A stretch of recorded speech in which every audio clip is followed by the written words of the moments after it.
everybody. And Shanti, it looks like you have a full house today. It gives me great pleasure to introduce today's oration, which commemorates Professor Senake Bandaranayake and his contribution of knowledge and inspiration in the field of Sri Lanka's archaeology, architecture and design. Our lecturer today, Dr. Shanti Jayewardene, was both a student and a friend of Professor Senake Bandaranayake and Mrs. Fonseca. So she is well suited to speak of his many accomplishments. Shanti Jayewardene is an architect, architectural historian, and independent researcher. She lives in Sri Lanka, but trained at the University of Moratuwa, University College London, and the University of Oxford. She holds a diploma in architecture and MSc in history of modern architecture from University College London, and a DPhil in modern history from the University of Oxford.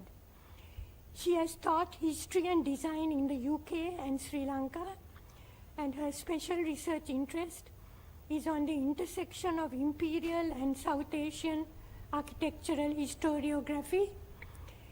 Published works include several articles in 3 books: Imperial Conversations, Indo-Britain and the Architecture of South India, published in New Delhi 2007, Jeffrey Manning Bawa, Decolonizing Architecture, published by the National Trust, and most recently, she co-authored Gardens of Sri Lanka on the ancient gardens of Sri Lanka, initiated by the late Professor Senake Bandaranayake, and the book came together with Swiss landscaper Klaus Holzhausen and was published in 2025 in Milan by Silvana Editoriale, and this book I think Shanti will highlight in the lecture today.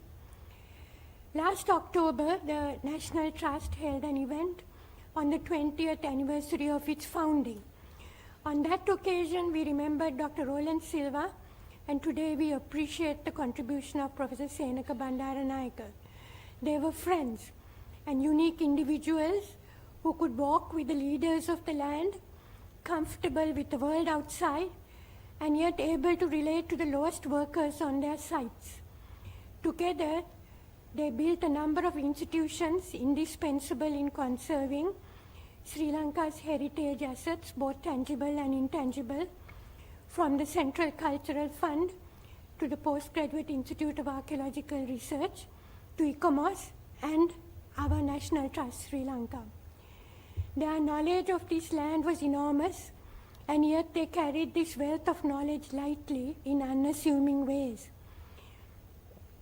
I remember the support Lakshman Nadraj and I received on our first venture into publishing, a coffee table publication on Gardens of Lanka released in 2009, and the hours spent with Senake in the PGIAR library, advising us and encouraging our fledgling project. Dr. Roland was the main speaker at the launch of our book. I first met Senake Bandaranayake in the early 2000s when the government of Sri Lanka had nominated him as a candidate for the post of UNESCO Director General. Then posted in Stockholm, I remember walking him through innumerable meetings and presentations in the Nordic countries. He was such a lucid speaker, often speaking without any notes and impressing everyone in the international audience with his grasp of very complex issues.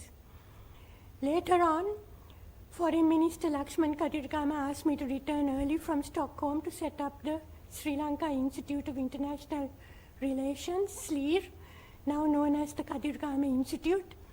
And one of the first projects was at Senake's request to do a reprint of the Sri Lanka and the Silk Route of the Sea book, which he had put together hastily to mark the arrival of the UNESCO Maritime Silk Route expedition in 1990.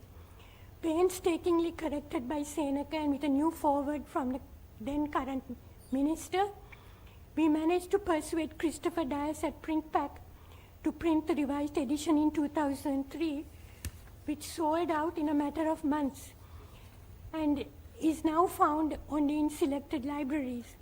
It is, however, the single most authoritative book on Sri Lanka and the Silk Road of the Sea, with a galaxy of eminent Sri Lankan contributors and the editorial team including Roland Silva, Leslie Gunawardena, Lorna Devaraja, KDG, Vimalaratna, and of course Senake.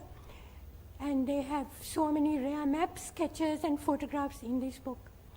So with these last two anecdotes, I give the floor now to you, Shanti, and look forward to your presentation on the topic, Gardens of Sri Lanka and Influences on Contemporary Design. Thank you very much for being here today. You want me to go? Good evening and welcome. And I'm honored and delighted to be here. And I thank the trustees of the National Trust for inviting me to speak tonight. I need to thank Sarla in particular for her kind introduction. And tonight I will speak about my friend and teacher, Professor Senake Bandaranayake, and on his work on gardens and unique insights.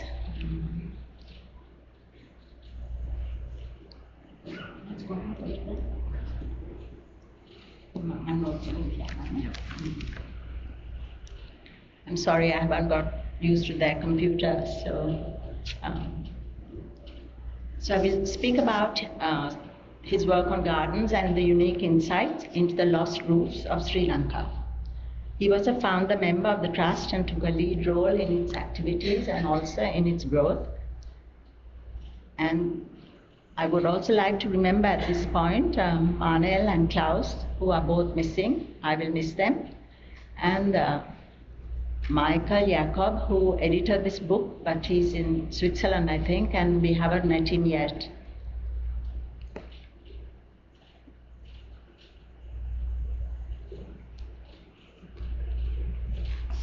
So Senake Bandaranayake was an eminent intellectual and archaeologist born in 1938.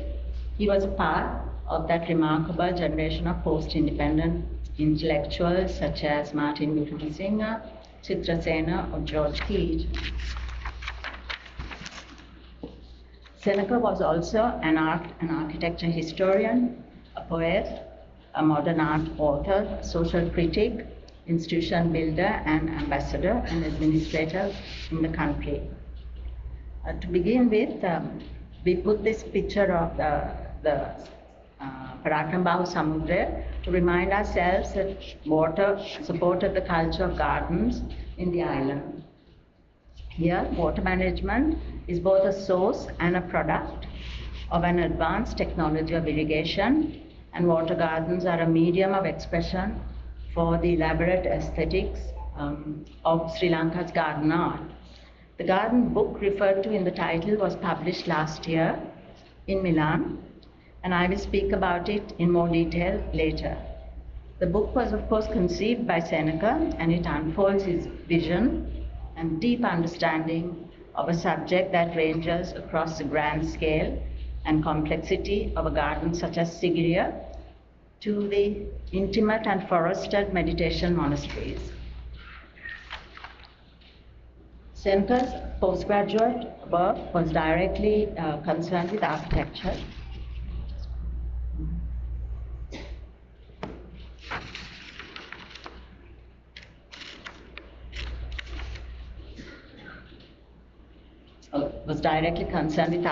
And he was studying the monasteries of Anuradhapura.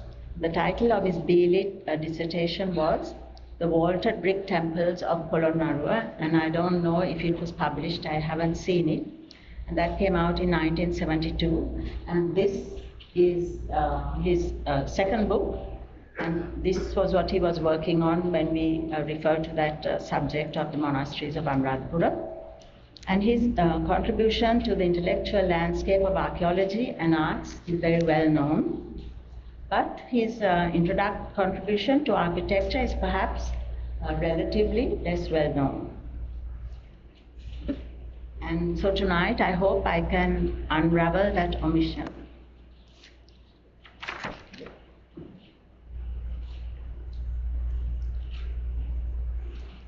In 1972, John Irwin, keeper of the Indian section of the V&A in London, read a paper at the Royal Society of Arts. And there he argued that the very thought of a common cultural roots in a larger Asia was quite absurd. The colonial concept of diffusion and influence consistently located the principal dynamics of the historical development of a society outside that society. So here we can see that Senake presented this hypothesis on the unity and differentiation of cultures in Monsoon Asia.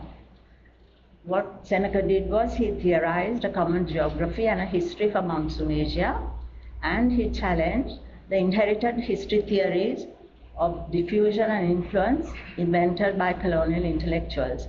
So it's a very important thing was happening here in that because Senake disagreed with those theories, he proposed a more nuanced hypothesis of unity and differentiation to explore the art and culture of Monsoon Asia. As we know, even Ananda Kumaraswamy could not break away from the diffusion theory that Sri Lankan art mostly came from India. So there's the title, Sri Lanka and Monsoon Asia, Patterns of Local and Regional Architectural Development, and the problem of the traditional Sri Lankan roof. So that's what I'm hoping to focus on at this point. And this was the title of a paper Senake read at Cambridge in 1973.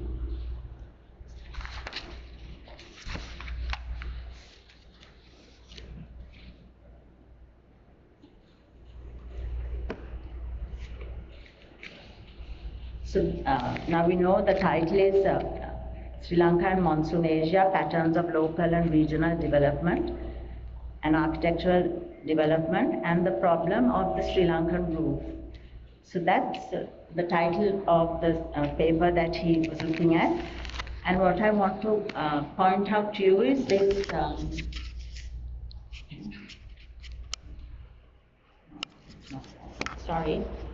I want to point out to you is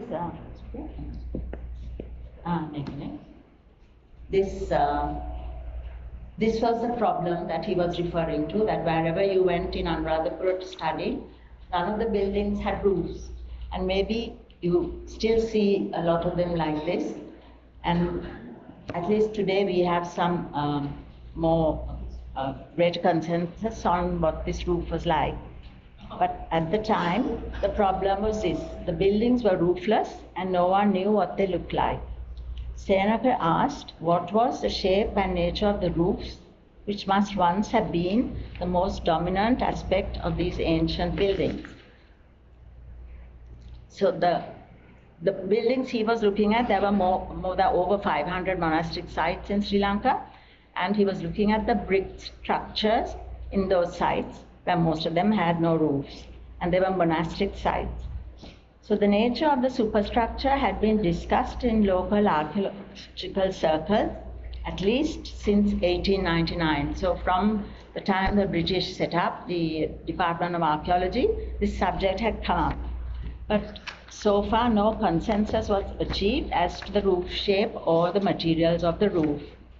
So I'll just remind you that people like Smither, Burroughs, Parnavitana, Hokart, Ayrton, Devendra and Prematilaka spoke about this problem right through till 1964. Now what Senake did was, when he approached the problem, he did something slightly different. I'm sorry, I'm still getting used to all the things left for me to move this.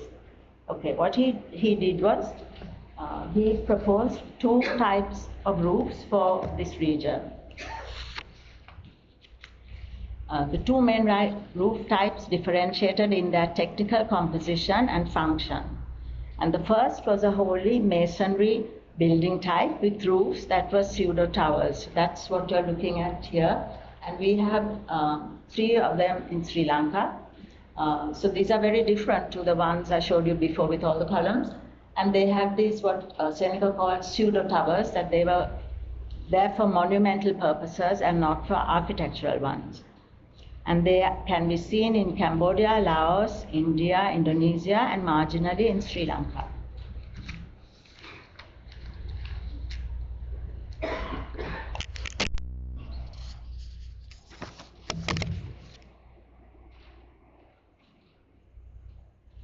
So now we're looking at roof type 2, and as you can see from these roofs, it was the dominant tradition in some monsoon Asian cultures, and it's found in China, Japan, Korea, Sri Lanka, and the west coast of India, Nepal, Kashmir, and Southeast Asia.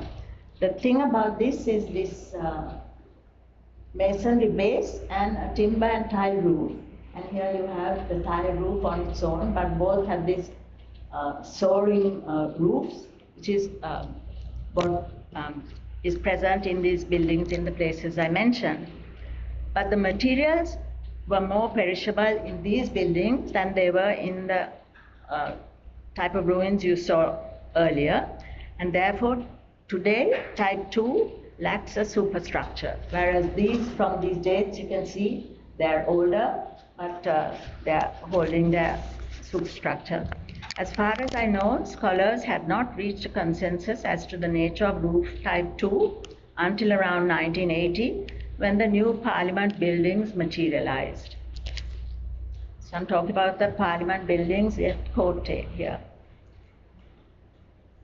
So here what we have is a different scene, imagining the lost roofs of Anuradhapura. So far, Senake says archaeologists and architects had largely ignored the close parallel between the buildings in Kerala and Sri Lanka. So what I'm pointing out, this is from Senake's book. He illustrated this, and these two, as you can see, you know what they are, but this is the Kerala roof that I'm speaking about. So there were no 3D constructions in Senake's book, but his argument was that he gave 5 pages in that book of roofed buildings and 12 pages of roofless buildings in Anuradhapura and the region, and this knowledge would somehow reveal the nature of the lost roofs, including that of the Vatubage. So the latest we had was this one by, oops. Did I put something down? Sorry. Okay. So this is a dome roof, which Padmanabhan proposed, and he didn't really discuss the details of these materials. And here you have a conical, much more rectilinear roof, and this is conical, but these are with flat tiles. And this, I presume, is a more recent reconstruction from the Colorado Museum, and this was in 1946. So this was even pre-independence. So now we have a question of imagining the lost roofs of Anuradhapura. And for that, so in Senake's book, these are the pictures with the roofs. Oops.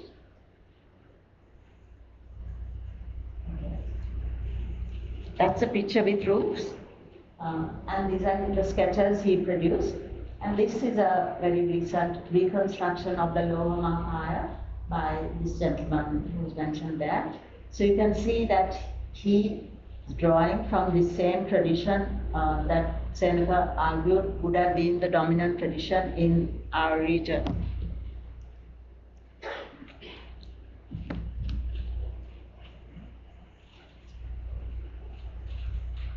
Now I'd like to talk about moving from ideas to matter. In 1979, the government commissioned Jeffrey Bawa to design a new parliament in Kotte. And when Bawa was interviewed after this building was built, he said Kotte is a sort of design continuum reflecting the visual formalities of old Sinhalese buildings, grand but not pompous, like what you see in Senake Bandaranayake's book. And the book Bawa was referring to was the one we saw earlier with the Ruan Valley Saya's stoop on the cover. And these buildings really it will be a set of pavilions with asymmetry of planning. And this Jeffrey Baba said in 1980. So it's the only book reference Baba ever made as to any sources he might use. He spoke otherwise in a very general way about this problem of the roofs. So I'd like to go to the idea of thinking about these roofs, which Baba did, as far as we know, for the first time. And there we go. Now here, there are 2 pages, 2 of these roofs. 2 of these sites, which are from Senake Bandaranayake book, and which he probably took from the Archeology department drawings. And this is the parliament after it's finished, an aerial view showing on these 5 or possibly 6 buildings surrounding a central building, which is here, which is a typical quick house plan in Anuradhapura. And these are called in Sikandar the Panchayat and the Parigana. And these are in Anuradhapura from about 600, 800 CE onwards. And these are the plans of, this is Western Monastery C, this is west of Abhayagiri, and these are wall compounds with 2 pavilions here. And this pavilion is surrounded by a rock pool and is built on a rock directly. And what I'm asking you to look at is to move these plans into this sketch which Baba did of the parliament. And here you have the long avenue, you have the long avenues. And here, this is a dwelling unit, and these Panchayat Paraganas are found in all of the metropolitan monasteries in Anuradhapura. You have maybe 3, 4, 5, 6 of these forming a college, and several big monasteries around having these similar situations. And these residential dwellings were supplied separately with baths and kitchens and libraries and so on. So this is Anuradhapura, and this is a possible link from Seneka's book, because Baba has already referred to the fact that Seneka's book was a source of inspiration for him. So here I'm showing you 2 reconstructions of, this is the quincunx from Anuradhapura, and this is a detail of what one of these buildings might look like. And here you have Parliament today, and that was the planning that you saw in the previous slide, and here we are going up in 3D, and you're getting some idea what these buildings would have looked like, and here what Baba actually did.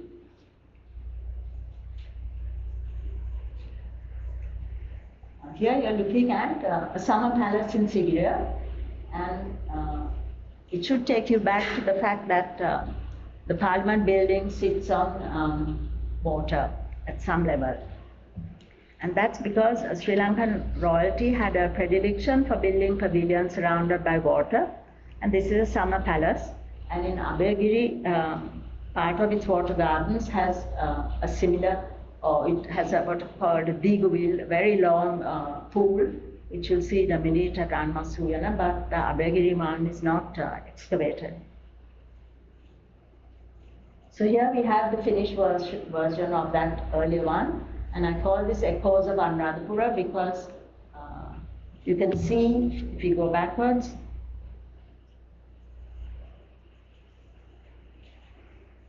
Anuradhapura on your left, and as conjectural reconstructions, and then you go to the summer palace, and then you have these pavilions floating on water, and this is where those Seneka's ideas are moving in to make matter, as it were. So now I'd like to move on to the garden book. Actually, I was asked to talk about the garden book, but I wanted to show a connection here. So this is the book. It's not sold here. You need to order it. And 3 people were involved in writing this. It took 20 years to write because Seneka was ill. And then this is Klaus Holzhausen, who is a Swiss landscape designer who joined the team. And I'd just like to say, the book proper spans,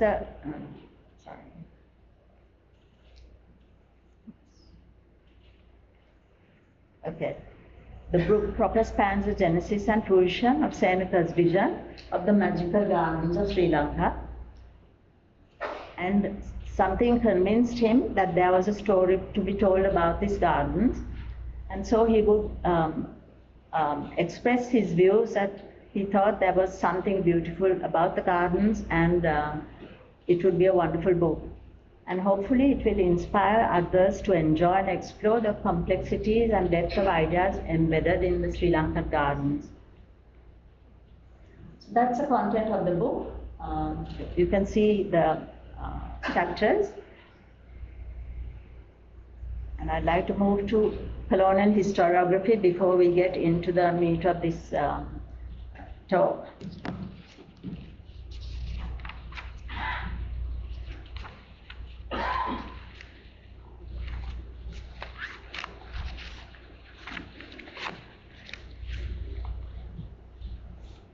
So, the global historiography of gardens has largely been confined to the finest European and American or Chinese and Japanese examples. And garden archaeology in Sri Lanka began late in the 1940s, and it is Eurocentric and continues to conceal pre-colonial gardens and design cultures in the region. So that's a quick note about the structure of it and why the gardens may have been hidden all this time. And I want to set the scene by locating the significance of Sigiriya and Ranmasuyana on a global platform. I mean, at Sigiriya, Sri Lanka has, in fact, one of the oldest and best preserved gardens in the world. And Senaka found it important to take Sigiriya up to that world stage.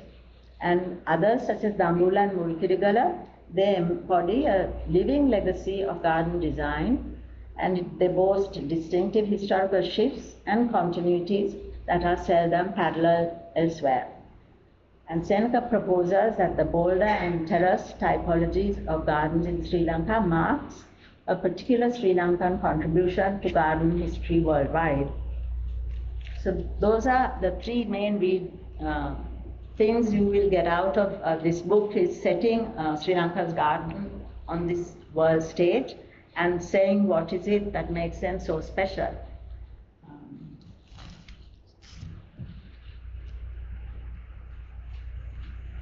Here you're looking at the palace of Cyrus the Great. This is about 600 BC, and one of the things that makes it special is this charbagh, the garden in 4 plots, and usually the water channels run here. And you will see this in Sigiriya, but you will see the inverse of it. The pools in Sigiriya are, these whole squares are pools, and you walk, the pathway runs this way, but these are called charbagh from the Hindi. The Mughal gardens have the same thing. So that's about the earliest you can get to closest to Sigiriya. And let's see what the next one is. So if we put Sigiriya there, then I must tell you that this is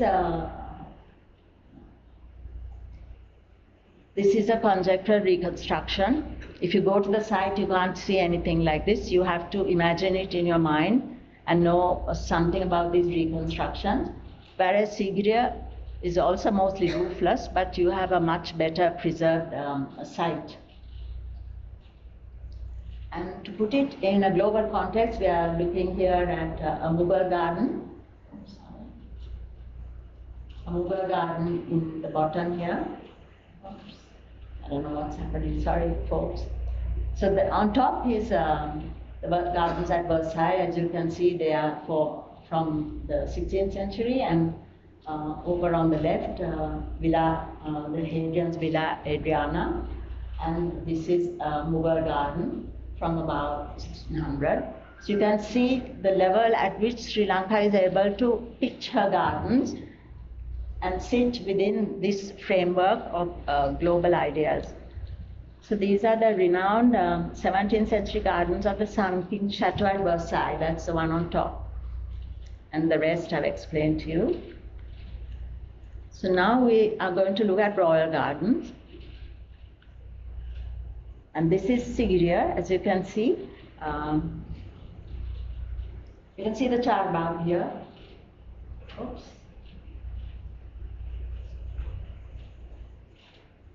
These are the water gardens at Sigiriya. You enter from two, well, they're called moats, but I call them pools. I call them pools. And this is, all this is a water garden in Sigiriya. And then you go up here to the boulder gardens, and then the terrace garden, and then you get led up to the gallery which is there. So Sigiriya has this amazing, this part of the site is excavated, and this part of the site is not, so that it can be done later when we are more technically advanced. But you can get a good idea of the charbagh, and here we're in the 5th century. And then on the top corner you can see the octagonal pool, the fabulous boulder, and the landscape of rocks that comes in at this level itself. So these are highly planned and highly designed sites that you're looking at. This is Brida, the central line northeast, southwest runs exactly at the center of the rock. So nothing is left to chance. If you take the grid, you can measure it this way and the other way. And the site on the east is also unexcavated. It's left for future specialists. So here from the water gardens, you will enter what Senake has called the boulder gardens. So you will see these boulders, and if you see here, you have terraces there as well. So the boulder gardens and the terrace, there are here 1, 2, 3 terraces that you're seeing. These are all man-made, and they were covered with plaster and painted. Most of the boulders were also covered with plaster. We can't say how far that went or whether they were completely painted. So Senake would tell me, you just imagine these boulders colored, plastered and colored, and all these are plastered and colored, and probably these had roofs, some not all, and on top of these would sit perishable pavilions of perishable material, which are also painted and colored. So you've got to give this whole thing time to turn into a 3D reconstruction. I'm sure the scholars will do that in the future, but for the moment you just have to listen to text or read it in the book. And here you're now in the terrace gardens, and what we mean by terrace is this. These are terraces, and they're all man-made. So if you go up the site, along these terraces with the stone walls covered with plaster, and then up again and up again. So you go on until you come to the mirror wall or the gallery. And this is Ranmasuyana. Our subject at the moment is Royal Gardens.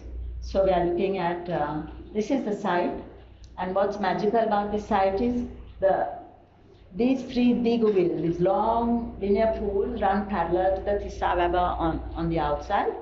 And these pools are looking at along a boulder ridge that is here. And inside here you have like a Sitala room, and the water can come, when it's very hot, they can push it out through exits in that wall, and up here there have been another building, and you can sit inside here. They have lounges cut into the stone, and the water, like a shower, will come down. And then you can come out and sit here and eat and bathe and sing and whatever. And this is, most of us just walk here and go off, but if you are interested, you can walk right down these gardens. Today they are full of plants, and you can't identify them, and there are some more pools here, and 3 pavilions set on a terrace there, and water there, and another big pool there. So, and this is a wall garden. This is Ranmasuyana, and these are world-class gardens in anybody's book. So I've spoken to you about the shapes of the water bodies, and we'll carry on. Now this is one of my favorites, is the Dipuyana, the island gardens of an island or island garden. And there are 1, 2, 3 of these pavilions. The main citadel is on that side. Oops. We'll go back there. The palace and the other audience hall and so on are here, and here is what the British built the hotel. So these are the 3 gardens that, with the gardens around the royal residences, created the Deepuyana. And next. And here you can see one of the little pavilions, and sitting in water, and then I'm taking you to Kandy because you're only looking at royal gardens. That design tradition is continuing right down into Kandy, a man-made lake and an island. So if you can see Baba imagining Anuradhapura from all this, then I've succeeded tonight in getting my point across to you that ideas and matter are mixed in a way. And now I'd like to shift to monastic gardens. So I call this a garden because it has no roof. Here we have this enormous, this is Ruan Malisai, what I call terrace 1 and terrace 2, and there's a wall outside. And the shapes on a 2D plan will be square, circular, and rectangular, and another circle and a cone. But if you move into 3D, then they change again. There are hemisphere and these walled rectangles. And usually this is stone paved, and this is a sand valley malwa, and this is the Salapatla malwa. And the wall goes right around here, and these are gardens for what I call state theatre performances, as well as religious, administrative, and military celebrations. These are not gardens just for individual worship, but that's beside the point. The double terraces are the first stone paved and the second sand filled, but whether that was the original, we can't say at the moment. That's what's happening now. And from here we move on to the Giri monasteries, which are Giri monasteries are mountains with small monastic units. But what is interesting about this stupa in the Giri monastery is that there are no plants, there's no flora, but it's wall, and usually it's sand. Nowadays all these are being covered with tiles. And this is the Bodhi tree garden. This also has usually no other flora, just the sand and the Bodhi tree, and I call these ritual gardens. What they do is these are very high up the mountain, so it's not easy to get to, but this external view is always part of this design, and the flora is always shared with the forest. So that's what makes these spaces so amazing. But we don't usually bring boulders or stones from outside. The design tradition is to build with the site, with the topography. So don't forget, they draw in these views from far, which is very common in the Japanese tradition and so on. So here we are looking at another ritual garden, but you have to know there are 1, 2, 3, 4 levels of terraces around the tree, and various people give it the oldest tree in the world and so on. I'm not so sure, because for various reasons we'll just skip that. And this is a garden in Kudundikala, and behind this is the cave image house. So I call this a cave image house garden. And this is a statue in Dover, and it would have had a building outside it with a tile roof and maybe another 2, 3 tile roofs, and it would have been painted, plastered and painted. But today it stands exposed like this. And this is, the question to ask is, did they leave it there deliberately or not? Are these design decisions or nature's accidents? Now we move on to what I call the rock pool gardens. In almost every Giri monastery you can go to, from Situl Power to Aluvihara to Bambaragala or anywhere, you'll have these rock pools and then the terrace that they build to hold that, and you can come up and do whatever you want to there. And this is Kagudia Popuna. So it's not, strictly speaking, it's not a Giri monastery because it's not very high up. But you have the terraces here, terraces here, terraces here, and buildings on top. And the monks were in the caves at much higher levels than this. And here, of course, is the lounge seat for, we don't know who uses gardens really, though it's come under rock pool gardens. It's not clear. So now we're looking at the next topic, colonial gardens. Now we're looking at maybe what you're really familiar with as you call gardens, British colonial ideas, concepts, both Hakkala and Peradeniya. And that is Roehampton Estate. And what I think is really interesting about this is this art and craft style of house and garden. These are kind of Gertrude Jekyll's designed something of that range. And under this lies a terrible history of, you all know your own history, so I don't need to tell you, the plantation and the devastation it caused for people. Now into contemporary gardens. Oops. This is the Border Gardens Hotel in Kalwana, and the next one is Water Gardens Sigiriya, and there is Sigiriya in the gardens. And that's it for tonight, folks. Thank you very much.